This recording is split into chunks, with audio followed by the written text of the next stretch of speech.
Okay, in this video I'm going to show you how to use your water-fed pole to clean under a glass awning. Now this one's filthy on top, but at least you can see the way we do it.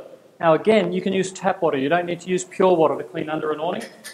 And here, I'm going to have a look at this. First, I can extend the pole out, and I can clean the frames.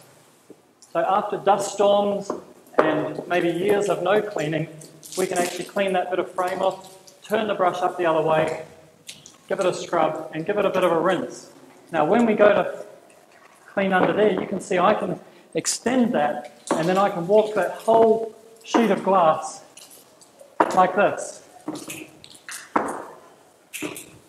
and just wash under there. And the same principle, 2 agitations will make it a little bit clean. I'm using a little bit of strength here just to hold those bristles square against the glass.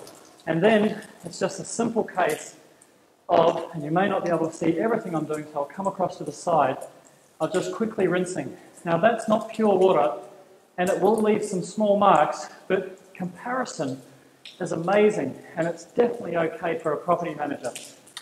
Okay? And then you can just collapse your pole. This is the benefit of a light pole, where you can actually do that kind of work and sustain it. Okay? So if you find any glass awning, cleaning the underside is easy.